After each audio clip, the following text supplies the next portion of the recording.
Iran அமெரிக்காவுடனும் பிற நாடுகளுடனும் கடந்த 47 ஆண்டுகளாக ஒரு விளையாட்டை விளையாடி கொண்டிருக்கிறது.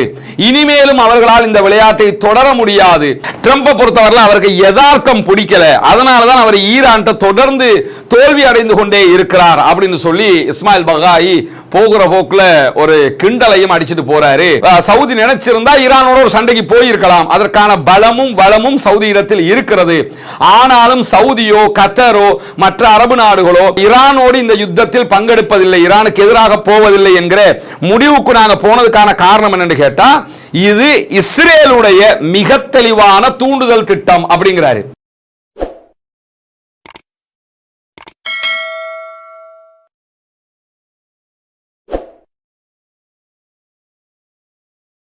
அன்புக்கினிய சகோதர சகோதரிகளே, நம் அனைவர் மீதும் ஏக இறைவனுடைய அமைதியும் கருணையும் உண்டாகட்டுமாக என்கிற உயரிய பிரார்த்தனைகளோடு காசா பாலஸ்தீனம் மீதான இஸ்ரேலிய ஆக்கிரமிப்பு ராணுவத்தினுடைய 2 ஆண்டுகால யுத்தம் ஆரம்பித்து அந்த யுத்தம் ஒரு முடிவுக்கு வந்ததற்கு பிறகு தற்காலிக யுத்த நிறுத்தம் மீண்டும் ஒரு நிரந்தர போர் நிறுத்தமாக மாற்றப்பட்டிருந்தாலும் தொடர்ச்சியாக இஸ்ரேல் யுத்த நிறுத்தத்தை மீறிய தாக்குதல்களை காசாவினுடைய பகுதிகள் மேல நடத்திக்கிட்டே இருக்கிறாங்க. இந்த நிலையில தான் அதை தாண்டி லெபனான் மீதான தாக்குதல்கள், அதற்கு பிறகு ஈரான் மீதான 40 நாள் ஆக்கிரமிப்பு யுத்தத்தை இஸ்ரேலும் அமெரிக்காவும் இணைந்து நடத்தி இருந்தன.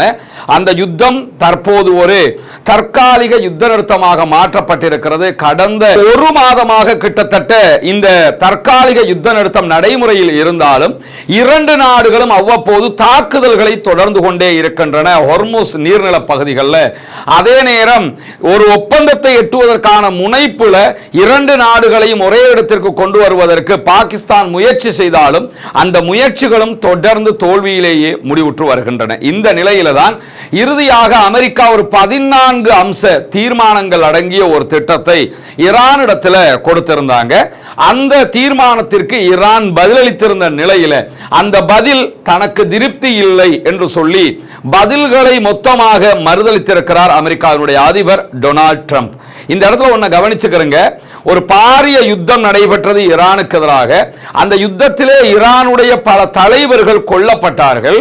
ஆனாலும் ஈரானுடைய அரசு வீழவில்லை, ஈரான் சரணடையவில்லை, ஈரான் வெற்றியை அடைந்தது என்பது உலகத்துக்கே வெட்ட வெளிச்சமாக தெரிந்துவிட்டதற்கு பிறகு ஜெயித்த ஒரு தரப்பிட்ட போய் நீங்க இந்த மாதிரி செயல்படணும், இப்படி செயல்பட்டீங்கன்னா நாங்க இனிமே உங்களுக்கு தாக்குதல் நடத்த மாட்டோம் என்கிற ஒரு பேரம் பேசும் பேச்சுவார்த்தையை அமெரிக்கா நடத்தி கொண்டிருக்கிறது.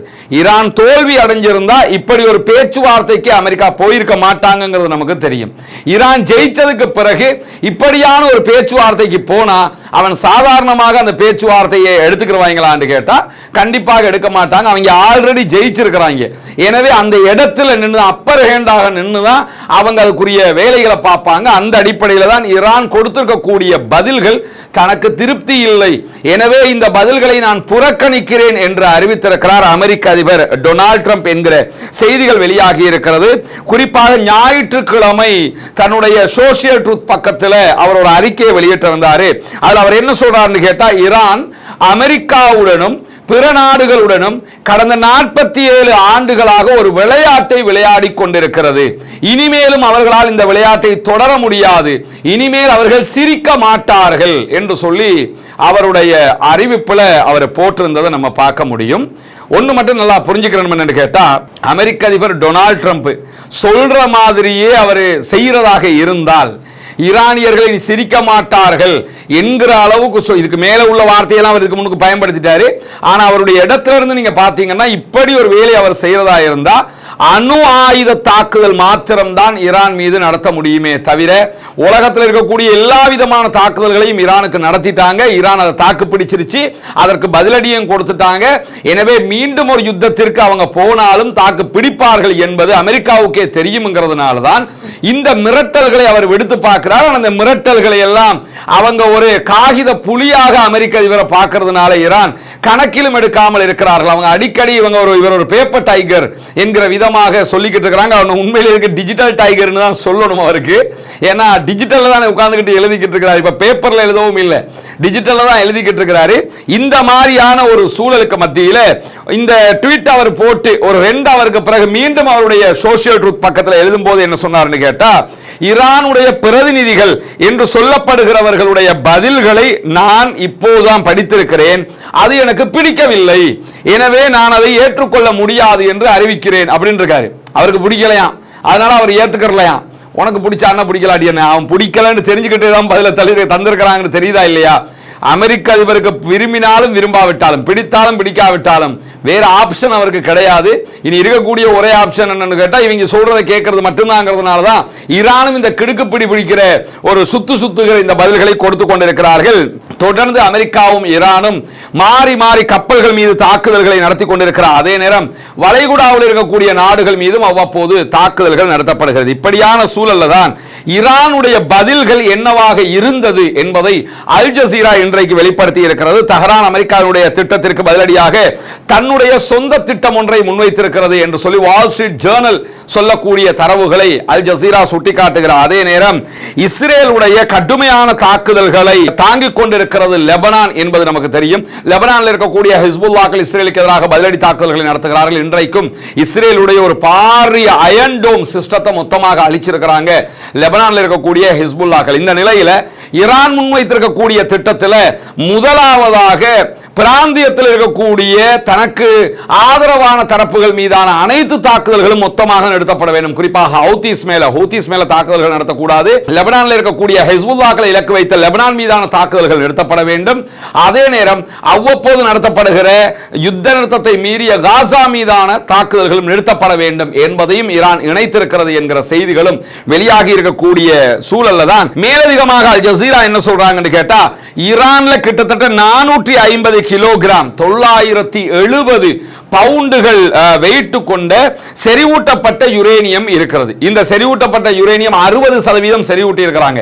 அடுத்த கட்டமாக அவங்க அணு ஆயுதம் செய்துவிட முடியும் என்கிற காரணத்தினால் அப்படி செஞ்சிட்டாங்கன்னா உலகின் அணு ஆயுத பலம் கொண்ட 11வது நாடாக ஈரான் மாறிவிடும். எனவே அதை தடுக்கும் விதமாக அமெரிக்கா என்ன சொல்றாங்கன்னா, அந்த செறிவூட்டப்பட்ட யுரேனியத்தை தங்களிடம் தர வேண்டும் என்று சொல்லுகிற நேரம் அதற்கு பதிலளித்திருக்கக்கூடிய ஈரான் என்ன சொல்றாங்கன்னு கேட்டா, அந்த செறிவூட்டப்பட்ட யுரேனியத்தினுடைய ஒரு பெரும் பகுதியை நாங்களே அழிப்போம், நாங்க உங்கள்கிட்ட எல்லாம் தர முடியாது, நாங்க அழிச்சிருவோம். ஒரு சிறு பகுதியை 3ஆம் தரப்பு நாடு ஒன்றிடத்தில் நாங்கள் கொடுப்பதற்கு தயார் அப்படிங்கிறாங்க. பெரும்பாலும் இந்த 3ஆம் தரப்பு நாடாக அவர்கள் சொல்வது பாகிஸ்தான். நினைச்ச நேரம் அவங்கள்ட்ட இருந்து எடுத்துக்கலாம்ங்கிறதுக்காக பாகிஸ்தான் அவங்க சொல்றாங்கிற செய்திகள் வெளிவரக்கூடிய நேரத்தில் தான் யுரேனியம் செறிவூட்டல கிட்டத்தட்ட 12 தொடக்கம் 20 ஆண்டுகளுக்கு நிறுத்த வேண்டும் என்று அமெரிக்கா சொல்கிறது. ஆனால் நாங்கள் இடைநிறுத்துகிறோம், அவ்வளவு காலம் கிடையாது, ஒரு 5 ஆண்டுகளுக்கு யுரேனியத்தை செறிவூட்டுவதை நாங்கள் நிறுத்த முடியும் என்று ஈரான் பதிலளித்திருக்கிறது. அதே போன்று ஈரானில் இருக்கக்கூடிய அணு நிலையங்களை மூட வேண்டும் என்று அமெரிக்கா சொல்லி இருக்கிறது. அதையெல்லாம் மூடவே முடியாது, அது கண்டிப்பாக இயங்கும் என்கிற செய்திகளையும் இன்றைக்கு ஈரான் சொல்லி இருக்கக்கூடிய தரவுகளை நம்ம பார்க்க முடிகிற அதே நேரத்தில் ஞாயிற்றுக்கிழமை இரவு, அதாவது நேற்றைய தினம் இந்த வீடியோ நீங்க இன்னைக்கு அடுத்த நாள் செவ்வாய்க்கிழமை பார்க்கிறவங்களாக இருந்தா முந்த நாள் இரவு டொனால்ட் ட்ரம்ப் என்ன பண்ணிட்டாருன்னா இந்த முன்மொழிவுக்கு கொடுத்த பதில்களை எல்லாம் மறுத்துட்டாருங்கிறது நமக்கு தெரியும். அதற்கு பிறகு ஈரானுடைய வெளியுறவு செயலாளராக இருக்கக்கூடிய இஸ்மாயில் பகாய் ஈரானுடைய ஊடகங்களிடத்தில் இது தொடர்பாக விளக்கங்களை சொன்னார். அதில் அவர் என்ன சொன்னார்னா, ஈரான்ல யாருமே ட்ரம்பை திருப்திப்படுத்துவதற்கான திட்டங்களை எழுதுவது இல்லை. அமெரிக்காவுக்கு நாங்க பதில் கொடுத்திருக்கிறோம்னா ட்ரம்பை திருப்திப்படுத்துறதுக்கு நாங்க பதில் கொடுக்க இயலாது, எங்க பதிலை தான் நாங்க கொடுக்க முடியும். ஒரு யதார்த்தமான பார்வை அது. எப்பொழுதுமே ஒருவனை திருப்திப்படுத்துறதுக்காக நம்ம பதில் கொடுக்க கூடாது. நம்ம யதார்த்தமான பதில் என்ன, அந்த பதிலை தான் கொடுக்கணும். அதைத்தான் நாங்க கொடுத்துக்கிட்டு இருக்கிறோம். பேச்சுவார்த்தை குழு ஈரானுடைய தேசத்தினுடைய உரிமைக்காக மட்டுமே இந்த திட்டங்களை எழுதுகிறதே தவிர அமெரிக்காவினுடைய நிர்பந்தத்துக்கு நாங்க திட்டம் எழுத முடியாது. ட்ரம்புக்கு அதுல மகிழ்ச்சி அடைஞ்சா மகிழ்ச்சி அடைஞ்சிட்டு போறாரு, மகிழ்ச்சி அடையலைன்னாலும் எங்களுக்கு எந்த பிரச்சனையும் கிடையாது. அவர் மகிழ்ச்சி அடைந்தாலும் மகிழ்ச்சி அடையாவிட்டாலும் அதை பற்றி நாங்கள் யோசிக்க போறது கிடையாது. எங்கள் நாட்டின் நலனை மட்டும்தான் நாங்கள் கருத்தில் கொள்வோம் என்று சொல்லி ஓப்பன் ஸ்டேட்மெண்டாக இஸ்மாயில் பகாய் சொல்றது மட்டுமல்லாம ட்ரம்பை பொறுத்தவரை அவருக்கு யதார்த்தம் பிடிக்கல, அதனாலதான் அவர் ஈரான் தொடர்ந்து தோல்வி அடைந்து கொண்டே இருக்கிறார் அப்படின்னு அப்படின்னு சொல்லி இஸ்மாயில் பகாயி போகிற போக்குல ஒரு கிண்டலையும் அடிச்சுட்டு போறாரு. ஏன்னா யதார்த்தமான ஒரு ஆளா இருந்தா ஜெயிக்கிறதுக்கு வாய்ப்பு இருக்குது, அந்த ஆளுக்கு யதார்த்தமே புரியல அப்படின்னு சொல்லிட்டாரு. அதே நேரத்தில் மேலதிகமாக இஸ்மாயில் பகாயி சொல்லும் போது என்ன சொல்றாருன்னு கேட்டா, எப்போதெல்லாம் நாங்கள் யுத்தம் செய்கிற அளவுக்கு நிர்பந்திக்கப்படுகிறோமோ அப்போதெல்லாம் நாங்கள் யுத்தம் செய்வதற்கு தயார். அதே போன்று எப்போதெல்லாம் ராஜதந்திர ரீதியாக முனைப்பெடுப்பதற்கு நாங்கள் நிர்பந்திக்கப்படுகிறோமோ அப்போதெல்லாம் ராஜதந்திர ரீதியாக முனைப்பெடுப்பதற்கும் நாங்கள் தயாராக இருக்கிறோம். டூ ஆர் டை அப்படின்னு சொல்லியிருக்கிறாரு. நாங்க எதுக்குமே ரெடி. சண்டையா வா, சண்டை பிடிச்சிக்கிறோம், சமாதானமா ஓகே சமாதானமா போவோம், ரெண்டுக்குமே நாங்க தயாராக இருக்கிறோம் என்கிற செய்திகளை சொல்லியிருக்கக்கூடிய நிலையில ட்ரம்ப் அடுத்ததாக என்ன பண்ணுவாரு என்கிற ஒரு கேள்வி இருக்கிறது. இந்த கேள்விக்கு சர்வதேச நெருக்கடி குழுவினுடைய ஈரான் திட்டத்தினுடைய இயக்குநராக செயல்படக்கூடிய அலிவேஷ் அவர்களிடத்தில் அல் ஜசீரா கேள்வி எழுப்பி இருக்கிறது. ஒரு சர்வதேச அரசியல் தொடர்பான ஜியோ பாலிடிக்ஸ் தொடர்பான தரம் உயர்ந்த ஒரு அதிகாரியாக இருக்கக்கூடியவர். அவரிடத்தில் கேட்கும்போது அவர் என்ன சொல்றாருன்னு கேட்டா, எவ்வளவு பெரிய பொருளாதார நிர்பந்தமோ அல்லது மிகப்பெரிய இராணுவ பல நிர்பந்தத்தையோ உண்டாக்கினாலும் கூட அமெரிக்காவுடைய உச்சகட்ட கோரிக்கைகளுக்கு ஈரான் அடிபணியவே மாட்டாது. நீங்க எவ்வளவு பெரிய பிரஷரை ஈரானுக்கு கொடுத்தீங்க, கப்பல் எல்லாத்தையும் போட்டு ஈரானுடைய கடலுக்கு போறத அப்படியே பிளாக் பண்ணினாலும் சாப்பிட வழி இல்லைங்கிறதுக்காக அவங்க அடிபணிஞ்சிருவாங்க நினைக்காதீங்க, அதை செய்ய மாட்டாங்க. உலகத்தில் இருக்க எந்த குண்டை கொண்டு நீங்க போட்டாலும் அடிபணி வாங்கலான்னு அடிபணி மாட்டாங்க. அது அவர்களுடைய யதார்த்தமான பாணி அப்படின்னு சொல்லக்கூடியவர் என்ன சொல்றாருன்னு கேட்டா, ட்ரம்புக்கு ரெண்டு சாய்ஸ் மட்டும் தான் இருக்குது அப்படிங்கிறாரு. இதைத்தான் பெரும்பாலான ஆய்வாளர்கள் சொல்றாங்க. அவரும் என்ன சொல்றாருன்னா, முதலாவது சாய்ஸ் என்னன்னு கேட்டா, அவரால் வெல்லவே முடியாத ஒரு யுத்தத்தை மீண்டும் தீவிரமாக நடத்துவது. அவர் திருப்பி வாருக்கு வரணும், அதான் அவருக்கு இருக்கிற ஃபர்ஸ்ட் சாய்ஸ். ஆனா அந்த யுத்தத்துல ஜெயிக்க முடியாதுன்றது அவருக்கும் தெரியும், உலகத்துல எல்லாருக்கும் தெரியும். ஆனா என்ன, வந்து சண்டை பிடிச்சுக்கிட்டே இருக்கணும், வேற வழி இல்லை. அல்லது அவரால் ஏற்றுக்கொள்ளவே முடியாத ஒரு சமரச தீர்வுக்கு போவது.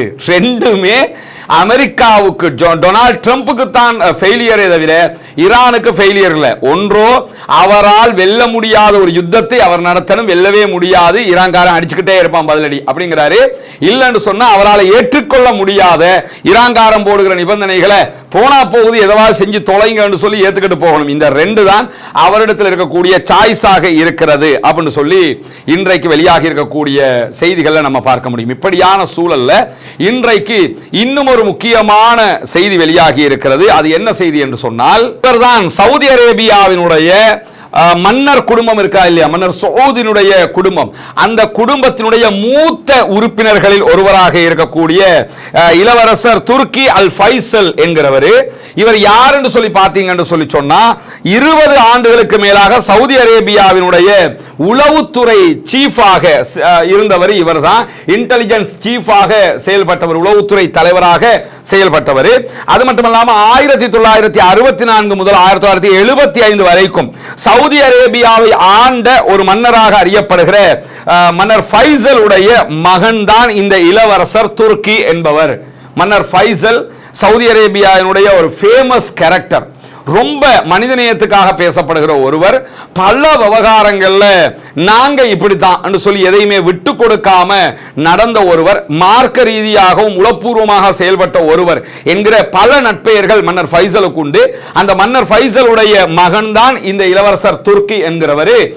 இவர் 20 ஆண்டுகளுக்கு மேலாக சவுதியினுடைய இன்டெலிஜென்ஸ் சீஃபாகவே செயல்பட்டவர். இவர் என்ன பண்றாருன்னு கேட்டா, கடந்த வார இறுதியில் சவுதி அரேபியாவினுடைய அரப் நியூஸ் பத்திரிகையில ஒரு முக்கியமான ஆர்டிகல் எழுதி இருக்கிறாரு. அந்த ஆர்டிகல் இன்றைக்கு ஒரு பேசும் பொருளாக மாறி இருக்கிறது. அதுக்கான காரணம் என்னன்னா, அவருடைய தகுதி, அவர் இன்டெலிஜென்ஸ் சீஃபாக இருந்தவர்ங்கிறதுனால அவர் எழுதினா அது ஒரு முக்கியமானதாக பார்க்கப்படும். அதுல அவர் என்ன சொல்றாருன்னு கேட்டா, நாங்க ஆரம்பம் முதலாகவே தடுக்க கடுமையாக பாடுபட்ட ஒரு யுத்தமாக ஈரானுக்கு எதிரான அமெரிக்க இஸ்ரேலிய யுத்தத்தை பார்க்கிறோம். இந்த யுத்தத்தில் ராஜதந்திர ரீதியாக கடுமையாக நாங்கள் உழைத்திருக்கிறோம் என்பதில் எந்த மாற்று கருத்துமே கிடையாது என்று சொல்லக்கூடியவர். இந்த யுத்தம் சவுதி அரேபியாவை அழிவினுடைய உச்சத்திற்கே இழுத்து போகிற விதமாக இருந்தது. ஆனால் அதிலிருந்து சவுதி அரேபியா தப்பித்திருக்கிறது என்று சொல்றார். அதை விவரிச்சே சொல்றார் எப்படி தப்பிச்சிருக்குன்னு சொல்லும் போது, சவுதி அரேபியா தெஹ்ரான் மீது அமெரிக்கா நடத்திய இந்த தாக்குதல்களின் போது தெஹ்ரான் என்ன பண்றாங்கன்னு சொல்லி சொன்னா சவுதி உள்ளிட்ட வளைகுடா நாடுகள் இருக்கக்கூடிய அமெரிக்கன் பேஸ்கள் மேல தாக்குதல் நடத்தினாங்க. இந்த நேரத்தில் சவுதி எடுத்திருந்த ஒரு தீர்க்கமான முடிவு என்னன்னா, எக்காரணம் கொண்டும் ஈரானுக்கு பதிலளிப்பது இல்லை. சவுதி மட்டுமல்ல, மிடில் ஈஸ்ட் கண்ட்ரி எல்லாத்தையுமே சவுதி ஒரு கைக்குள்ள வச்சுக்கிட்டாங்க. என்னன்னா, பதிலடி கொடுத்துறாங்க, ஈரானோட சண்டைக்கு போயிடாதீங்க அப்படின்னு சொல்லி ஒரு முடிவு எடுத்துட்டாங்க. இன்னும் சொல்ல போனால் இவர் என்ன சொல்றாருன்னா, இன்னும் சொல்ல போனா சவுதி நினைச்சிருந்தா ஈரானோட ஒரு சண்டைக்கு போயிருக்கலாம். அதற்கான பலமும் வளமும் சவுதி இடத்தில் இருக்கிறது. ஆனாலும் சவுதியோ கத்தரோ மற்ற அரபு நாடுகளோ ஈரானோடு இந்த யுத்தத்தில் பங்கெடுப்பதில்லை, ஈரானுக்கு எதிராக போவதில்லை என்கிற முடிவுக்கு நாங்க போனதுக்கான காரணம் என்னன்னு கேட்டா, இது இஸ்ரேலுடைய மிக தெளிவான தூண்டுதல் திட்டம் அப்படிங்கிறாரு. ரொம்ப அற்புதமாக புரிஞ்சு கொண்ட ஒரு திட்டமாக இருக்கு. நம்ம ஆரம்பத்திலிருந்து இந்த ஈரான் வார் வந்ததிலிருந்து என்ன சொல்லி வந்தோம்னா, அரபு நாடுகள் சண்டைக்கு போக வாய்ப்பே இல்லை, அரபு கண்ட்ரிஸ் தெளிவாக இருக்கிறான், இஸ்ரேலும் அமெரிக்காவும் சேர்ந்து அரபு நாடுகளையும் ஈரானையும் மூட்டி விட பார்க்குறாங்க, அதுக்குள்ள போயிட்டாங்கன்னா சிக்கிடுவாங்க அப்படின்னு சொல்லிக்கிட்டே இருந்தோம். இளவரசர் துருக்கி சொல்லும் போது என்ன சொல்றாருன்னு கேட்டா, இந்த யுத்தம்ங்கிறது இஸ்ரேல் அரபு நாடுகளையும் ஈரானையும் மூட்டி விடுவதற்காக நடத்தப்பட்ட ஒரு யுத்தம். அந்த யுத்தத்தில் நாம போய் மாட்டிக்கிற கூடாது. அப்படி போனோம்னா பிராந்தியம் முழுவதும் பாரிய ஒரு அழிவாக அது மாறிவிடும். எனவே தான் நாங்க யுத்தத்துக்குள்ள போகலன்னு சொல்லிட்டு, இந்த யுத்தத்தில் எங்களுக்கு எந்த பங்குமே கிடையாது. போயிருந்தோம் என்று சொல்லி சொன்னா எங்களுடைய நாட்டினுடைய மகன்களும் மகள்களும், எங்க நாட்டு பிள்ளைகள் நிறைய பேர் கொல்லப்பட்டிருப்பாங்க. கொல்லப்பட்டதை தாண்டி என்ன நடந்திருக்கும் கேட்டா, இந்த பிராந்தியத்தில் மிடில் ஈஸ்ட் கண்ட்ரிகளுக்கு மத்தியில தன்னுடைய விருப்பத்தை திணிப்பதில் இஸ்ரேல் வெற்றி பெற்றிருக்கும். மிடில் ஈஸ்ட் கண்ட்ரிகளையும் ஈரானையும் மூட்டி விட்டு சண்டையை உண்டாக்குறதுல இஸ்ரேல் ஜெயிச்சிருப்பாங்க. ஜெயிச்சிட்டாங்கன்னு சொன்னா என்ன ஆகும் கேட்டா, நம்மை சுற்றி இருக்கக்கூடிய நாடுகள்ல ஒரே பலமிக்க சக்தியாக இஸ்ரேல் நிலையாக நின்றிருக்கும். அதனாலதான் நாங்க இந்த யுத்தத்துக்குள்ள போகல அப்படின்னு வெரி கிளியராக அவர் சொல்லக்கூடிய செய்தியை நம்ம பார்க்க முடியும். அதுதான் யதார்த்தமான செய்தியும் கூட. இதை தாண்டி இன்றைக்கு இன்னும் ஒரு முக்கியமான செய்தி வெளியாகி இருக்கிறது. அது என்னன்னு சொன்னா, இஸ்ரேலுடைய ரகசிய தளம் ஒன்று ஈரானை தாக்குவதற்காக ஈரான் இஸ்ரேலிய அமெரிக்க வாரின் போது ஈராக்குக்குள்ள உருவாக்கப்பட்டிருந்தது என்கிற செய்திகளை சனிக்கிழமை வால் ஸ்ட்ரீட் ஜேர்னல் வெளியிட்டிருந்தது. தற்போது ஈராக்கில் மிகப்பெரிய பரபரப்பான செய்தியாக இது மாறி இருக்கிறது. ஈராக்கியர்கள் கொதித்து போயிருக்கிறார்கள். ஈராக்கினுடைய உள்துறை அமைச்சர் அதே போன்று பாதுகாப்பு அமைச்சர் ஆகிய இரண்டு பேரையும் பாராளுமன்றத்திற்கு அழைத்து நேரடியாக விசாரணை நடத்த போகிறோம் என்று சொல்லி ஈராக்கினுடைய பாராளுமன்றம் அறிவித்திருக்கக்கூடிய செய்திகள் இன்றைக்கு வெளியாகி இருக்கிறது. இங்க நீங்க பார்க்கலாம், மார்ச் 2ஆம் தேதி இது ஈராக்கினுடைய பாலைவனத்தில் ஒரு பகுதியாக இருக்கிறது. இது இரண்டுமே பாலைவனத்தில் இருக்கக்கூடிய மலைப்பாங்கான பகுதிகள். அதற்கு நடுவுல தான் இந்த பகுதி இருக்கிறது. இதுல மார்ச் 2ஆம் தேதி இந்த இடம் எப்படி இருக்குங்கிறது நீங்க பார்க்க முடியும். மார்ச் 6ஆம் தேதி இந்த இடத்துல ஒரு ரன்வே உருவாக்கப்பட்டிருப்பதை அவதானிக்க முடியும். இது அந்த சிறப்பு உளவுத்தளம் வெளியிட்டிருக்கக்கூடிய செய்தி. அதே நேரத்தில் அவங்க வெளியிட்டிருக்கக்கூடிய மேலதிகமான தகவல்கள்ல ஈரான் மீதான தாக்குதலின் போது அமெரிக்காவினுடைய விமானங்கள் அந்த தளத்தில் இறங்குவதற்காக பயணிக்கிற காட்சிகளையும் அவர்கள் வெளியிட்டிருப்பதை நம்ம பார்க்க முடியும். இப்படி ஈராக்குக்குள்ள ஈரானை தாக்குவதற்கு ஒரு தளம் இயங்கி இருக்கிறது. அது மட்டுமல்லாம மார்ச் 4ஆம் தேதி அன்று நஜாப் அதே போன்ற கர்பலா ஆகிய பகுதிகளில் இருக்கக்கூடிய பாலைவனத்தில் அடையாளம் தெரியாத வெளிநாட்டு படையோடு ஒரு மோதலிலும் ஈராக்கிய படைகள் ஈடுபட்டிருக்கிறார்கள். அது மார்ச் மாதம் 4ஆம் தேதி, பிப்ரவரி 28 யுத்தம் ஆரம்பிக்குது. மார்ச் மாதம் 4ஆம் தேதி ஒரு சண்டை பிடிக்கிறாங்க யாருன்றே தெரியாத ஒரு படைப்பிரிவோட. அதற்கு பிறகுதான் இந்த விஷயங்கள் எல்லாம் கசிய ஆரம்பிக்கிறது. அதுல ஈராக்கை சேர்ந்த ஒரு சிப்பாய் கொல்லப்படுகிறார் என்கிற செய்திகளுக்கு மத்தியில தான் இந்த செய்திகள் வெளியாகி இருக்கு. அதற்கு பிறகுதான் உடனே ஈராக் என்ன பண்றாங்கன்னு கேட்டா, அவங்களுடைய படைப்பிரிவுகளை இறக்கி பாலைவனம் முழுவதுமே தேட சொல்றாங்க. அந்த தேடுதலின் போதுதான் அந்த தாக்குதல்கள் எல்லாம் நடைபெற்றிருக்கிறது. இப்படி ஒரு சம்பவம் நடைபெற்று இது தொடர்பான ஒரு பாரிய விசாரணை ஒன்று முன்னெடுப்பதற்கான ஏற்பாடுகளையும் தற்போது ஈராக்கினுடைய நாடாளுமன்றம் செய்திருக்கிறது என்கிற செய்திகள் வெளியாகி இருக்கிறது. நமக்கு தெரியும், ஏற்கனவே ஈராக்கை தாக்குறதுக்கு அரபு நாடுகளுடைய பேஸை தான் பயன்படுத்தினா, அதே மாதிரி தான் தற்போது ஈரானை தாக்குறதுக்கும் அதே அரபு நாடுகளுடைய பேஸை பயன்படுத்தி இருக்கிறான். அதே மாதிரி ஈராக்குக்குள்ள அவர்களுடைய ஒரு தளத்தையே உருவாக்கி இருக்கிறாங்க இஸ்ரேலுக்கான. இதுதான் தற்போது ஒரு கொதிப்பு நிலையை ஈராக்குக்குள் உருவாக்கி இருக்கிறது என்கிற செய்திகளும் இன்றைக்கு வெளியாகி இருக்கிறது. கூட்டு குர்பான் திட்டம் கடந்த ஆண்டை போன்று இந்த ஆண்டும் செயல்படுத்துவதற்கான அறிவிப்பாகத்தான் இந்த செய்தியை உங்ககிட்ட நாங்க சொல்ல இருக்கிறோம். கடந்த ஆண்டு ஆண்டும் நம்ம நபிகள் நாயகம் ஸல்லல்லாஹு அலைஹி வஸல்லம் அவர்களுடைய வழிகாட்டுதல் பிரகாரம் திருமறை குர்ஆனுடைய வழிமுறைகள் பிரகாரம் கூட்டு குர்பான் திட்டத்தில் குர்பானி பங்குகளை இணைத்து ஏழை எளிய மக்களுக்கு அதனுடைய பலனை கொண்டு போய் சேர்க்கிற பணியை செய்திருந்தது உங்களுக்கு எல்லாம் தெரியும். அந்த அடிப்படையில் இம்முறையும் அதே போன்று கூட்டு குர்பானி திட்டம் நடைமுறைப்படுத்தப்பட இருக்கிறது. இப்னு அப்பாஸ் ரலியல்லாஹு அன்ஹு அவர்கள் அறிவிக்கக்கூடிய ஆதாரபூர்வமான நபிமொழி திர்மிதி, இப்னு மாஜா உள்ளிட்ட பல நபிமொழி கிரந்தங்களிலே பதிவு செய்யப்பட்டிருக்கிறது. ஹஜ்ஜு பெருநாளுடைய நாள் வந்தது. நபிகள் நாயகம் ஸல்லல்லாஹு அலைஹி வஸல்லம் அவர்களோடு நாங்கள் ஒரு பயணத்திலே இருந்தபோது மாட்டிலே 7 பேரும் ஒரு ஒட்டகத்தில் 10 பேர் வீதமும் நாங்கள் கூட்டு குர்பானியில் ஒன்றிணைந்தோம் என்று சொல்லுகிறார்கள். எனவே கூட்டு குர்பானில் நம்ம இங்கே ஒட்டகம் கிடையாது ஸ்ரீலங்காவில். ஒரு மாடு தனியாக நீங்கள் வாங்கி குர்பானி கொடுக்கணும்னு நினச்சிங்கன்னா அதற்கான தொகை 3 லட்சங்கள் என்று நிர்ணயிக்கப்பட்டிருக்கிறது. இதே நேரத்தில் ஒரு பங்காக கொடுக்கணும்னு விரும்பினீங்க என்று சொல்லி சொன்னால் 7 பேர் இணைந்து ஒரு பங்கு என்கிற விதத்தில் ஒரு பங்கினுடைய விலை 43,000 இலங்கை ரூபாய்கள் என்று நிர்ணயிக்கப்பட்டிருக்கிறது. ஏழை எளிய மக்களுக்கு இதனுடைய பலன்கள் போய் சேரும் விதமாக இந்த கூட்டு குர்பானியுடைய திட்டத்திலே இணைய விரும்புகிற சகோதரர்கள் முன்னால் தெரிகிற நம்முடைய வங்கி கணக்கிலக்கத்திற்கு உங்களுடைய குர்பானுடைய பங்குகளுக்கான பணத்தொகைகளை அனுப்பி வைக்க முடியும். வெளிநாடுகளிலிருந்து இணைய விரும்புகிற சகோதரர்கள் இதற்கான பணத்தை அனுப்ப முடியாது எனும் பட்சத்தில் முன்னால் தெரிகிற என்னுடைய வாட்ஸ்அப் இலக்கத்திற்கு நீங்கள் தொடர்பு கொண்டீங்கன்னா எப்படி நீங்கள் பணம் அனுப்புவது என்கிற விவரங்கள் நம்ம உங்களுக்கு சொல்வதற்கு தயாராக இருக்கிறோம். எனவே கூட்டு குர்பானி திட்டத்திலே நபி வழி பிரகாரம் ஒன்றிணைந்து நாளை மறுமையிலே அதிகமான நன்மைகளை பெற்று ஜன்னத்துல் ஃபிர்தௌஸை அடையக்கூடிய பாக்கியத்தை வல்ல இறைவன் நம் அனைவருக்கும் தந்தருள்வானாக. வாஹிர் தஅவானா அல்ஹம்துலில்லாஹ்.